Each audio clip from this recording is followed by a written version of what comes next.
Oke, untuk video kali ini seperti judul yang saya bikinkan, yaitu hati-hati atas nama kenaikan limit dari Kredivo atau Akulaku gitu loh. Ya, karena banyak yang menawarkan jasa untuk bisa menaikkan limitnya dari Kredivo, dari Akulaku, dari pokoknya bermacam-macam yang bisa dinaikkan limitnya untuk kita belanja atau beli barang gitu ya. Jadi di sini ini saya dapat WA dari tim saya, katanya sudah banyak yang kena tipu dari jasa-jasa kenaikan limit ini gitu loh. Ya, nanti berbagai macam cara yang dilakukan oleh orang itu sehingga limit kita naik, tapi malah mereka yang menggunakan gitu. Mereka yang menggunakan untuk membeli barang, beli apa, sehingga kita yang tidak membeli barang atau kita tidak pernah membeli HP, tiba-tiba ada tagihan HP. Kita tidak pernah membeli alat-alat yang lainnya untuk rumah tangga kita, tiba-tiba ada tagihannya gitu loh. Ya, kalau dari pihak Kredivo atau pihak Akulaku atau pihak yang menawarkan untuk limit itu, mereka ya nggak mau tahu, yang penting ansuran ada gitu ya. Makanya di sini itu yang mau saya bahas. Semoga ini bisa membantu teman-temannya dan nantinya juga ada solusinya harusnya seperti apa gitu ya. Pokoknya sebelum saya lanjutkan untuk video ini, silakan teman-teman yang belum support channel ini silakan disupport dulu.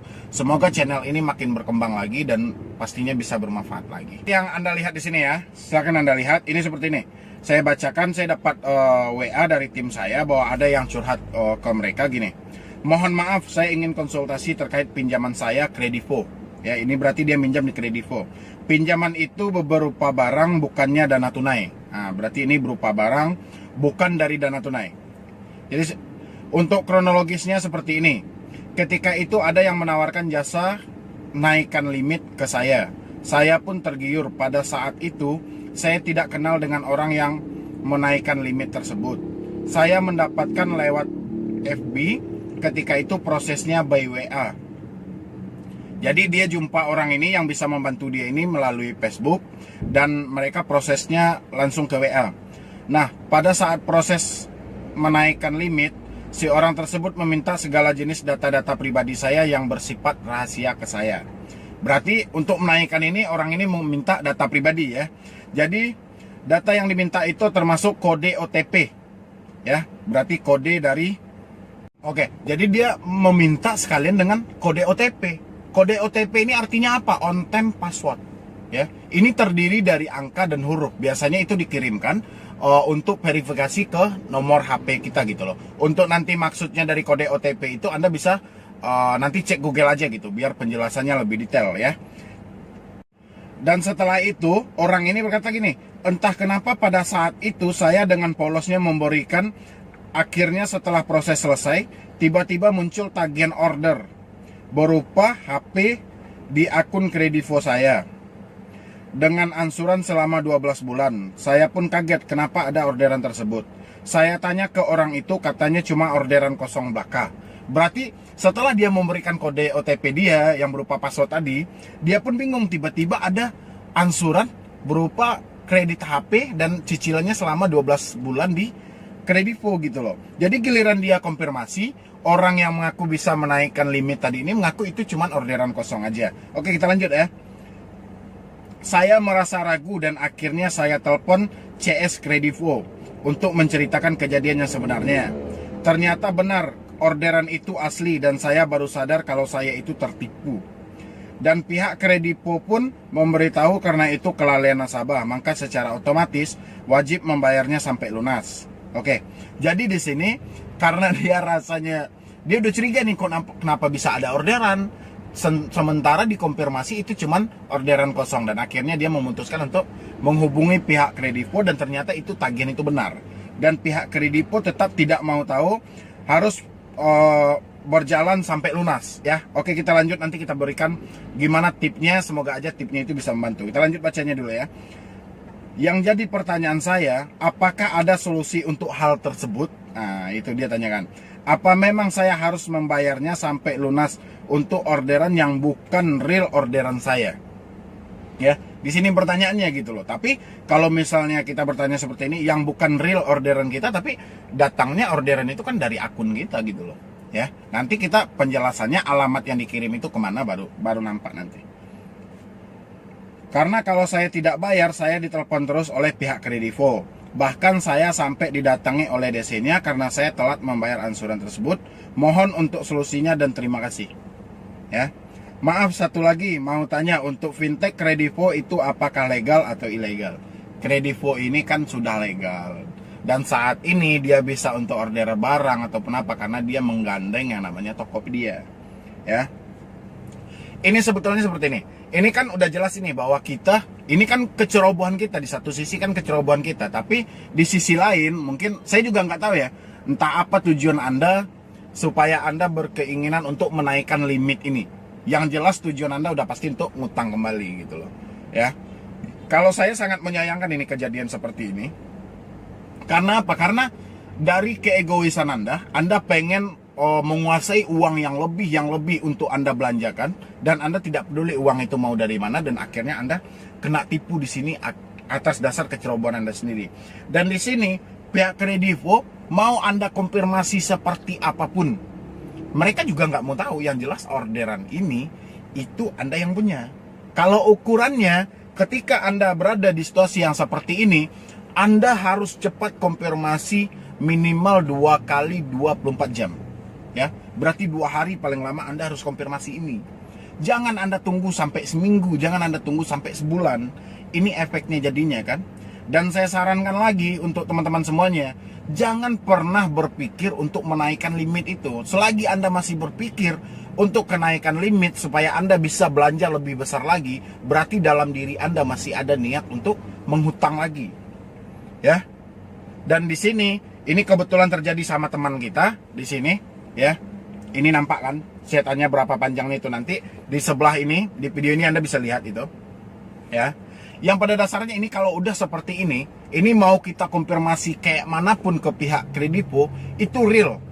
Itu mereka tidak akan mau tahu. Oke, nanti sesaat mereka bisa membanet akun kita karena akun kita sudah kebobolan. Ya, mereka akan banet, tapi mereka juga tetap akan menuntut yang namanya ansuran Anda karena itu berdasarkan dari akun Anda. Jadi apa yang harus kami lakukan, Bang? Harusnya kalau udah di posisi seperti ini, dan mungkin kami tidak bisa mengkonfirmasi 2 kali 24 jam. Dan akhirnya saat ini kami didesak oleh pihak Kredivo. Ya, atau dari pihak yang menaikkan limitnya. Sekarang gini, Anda mempunyai bukti bahwa Anda chat dengan orang yang menaikkan limit itu. Anda mempunyai bukti kan, di satu sisi. Dan di sisi lain, Anda juga udah melihat chat mereka itu, bahwa mereka tidak pernah mengakui bahwa itu ada orderan, tapi sementara ada orderan. Anda bawa itu ke kantor polisi, habis itu Anda bikin laporan. Ya, yang penting STL-nya dulu, surat tanda laporan kalau benar-benar akun Anda dibobol. Ya, setelah itu surat itu Anda bawa ke kantor Kredivo. Ya, nanti di kantornya Anda harus minta dengan jelas. Nanti pihak Kredivo otomatis dia bisa bertanya dengan rekan mereka yang menggandeng dari produk ini. Ya, contohnya mereka menggandeng Tokopedia. Otomatis data yang dikirimkan oleh Tokopedia itu jelas nampak dari mana, kemana handphone ini dikirim. Ya, nanti dari paymentnya itu Anda bisa melihat gitu loh.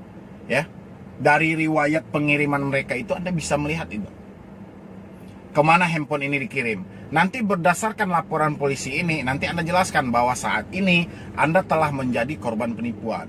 Ya. Oke, sekali 2 kali Anda sudah mencoba untuk membayar ke Kredivo, dan akhirnya saat ini sampailah di titik di mana Anda mentok dan Anda sudah tidak bisa lagi. Ya, berdasarkan surat tadi itu. Nanti sisanya biar polisi yang memproses gimana, karena itu real Anda penipuan, ditipu gitu kan di situ. Tapi di sisi lain, biasanya sih jalan yang seperti ini agak rumit gitu, tapi nggak ada salahnya Anda mencoba. Ambil bikin surat laporannya dari kepolisian, nanti Anda bawa ke kantor Kredivo. Ya, sejauh ini biasanya ada sih kelonggaran dari Kredivo atau kayak mananya nanti, atau dihentikankah pembayaran ini karena ini ada dalam masa proses dari polisi, atau kayak mananya nanti pasti ada jalan penyelesaian dari Kredivo. Tapi yang minimal ketika Anda berada di posisi seperti ini, jangan pernah didiamkan. Kebiasaan kita kan selalu menganggap enteng gitu loh. Ya, selalu menganggap nggak apa-apa, saya nggak pernah minjam, saya kayak gini. Padahal ini real dari akun Anda. Kecerobohan Anda tadi, Anda mengirim kode OTP tadi, on time password. Ya, karena itu kode itu biasanya berlakunya paling lama itu ada pas konfirmasi masuk, itu mereka langsung minta, biasanya pihak yang itu langsung minta gitu loh. Ya, kecerobohan Anda, OTP itu nggak pernah dikirim-kirim orang gitu. karena itu bisa membobol akun Anda, kan kode verifikasi saat itu tuh. Ya. Pokoknya untuk teman-teman yang saat ini hampir sama dengan teman kita yang curhat ini, cobalah berdasarkan buktinya bahwa Anda menemukan awalnya dari Facebook, nanti Anda ceritakanlah kronologisnya sama penyidik seperti apa, ketemunya dari Facebook dan akhirnya lanjut ke WA atau WhatsApp ya. Setelah itu terjadilah baru sampai tanpa sepengetahuan Anda tiba-tiba ada orderan gitu. Nanti yang penting STL-nya Anda kantongi dulu, nanti bawa ke pihak Kredivo atau pihak Akulaku yang tempat di mana Anda menaikkan limit itu. Ya, nanti Anda konfirmasi, insya Allah pasti ada solusinya. Karena mereka juga menginginkan dong gimana sih supaya nasabah ini tidak terberatkan. Kalau memang itu real penipuan, ya udah mungkin mereka pasti ada solusi yang terbaiknya. Yang penting jangan diamkan, jangan pernah takut, selalu hadapi dan carikan jalan terbaiknya gitu. Ya, kalau untuk saya saat ini ya cuman itu gitu loh. Ya, pokoknya untuk kedepannya jangan tergiur lagi dengan hal-hal yang bisa menaikkan limit, menambah belanja ini segala macam, itu nggak penting. Berarti dalam jiwa Anda masih ingin untuk berhutang. Ya, sementara kita kalau bisa jangan ngutang lah, kalau bisa gitu. Apalagi itu Anda menaikkan limit, otomatis yang Anda beli nanti handphone, pokoknya yang jenis-jenis elektronik lainnya lah. Yang saya rasa nggak terlalu penting lah bagi Anda gitu. Ya, mungkin cuman itu dulu yang dapat saya sampaikan. Semoga dengan yang saya berikan itu tuh semoga bisa membantu teman-teman semuanya. Ya, yang penting nanti insya Allah kalau kita mencarikan jalan selesainya pasti ada solusi terbaiknya. Yang penting coba aja dulu datangi kantor polisi. Nanti minimal Anda harus mendapatkan surat tanda laporan. Baru nanti Anda konfirmasi ke pihak Kredivo dan dengarkan gimana arahan mereka. Ya, yang penting nyatakan di situ surat ketidaksanggupan Anda bahwa itu bukan orderan Anda, tapi berdasarkan laporan dari polisi tadi. Ya, mungkin nanti untuk teman-teman semuanya yang mau curhat sama saya silakan.